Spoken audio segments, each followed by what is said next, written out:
A fairly common emergency that I might see at the clinic is people coming in, they'll complain of a kind of diffuse pain, they might touch their muscles up here.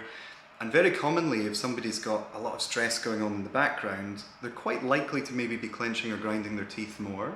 And this can express itself as pain in the teeth, sometimes damage to the teeth. Or you can get just aching muscles, the temple, the sides of the jaw here, down the sides of your neck.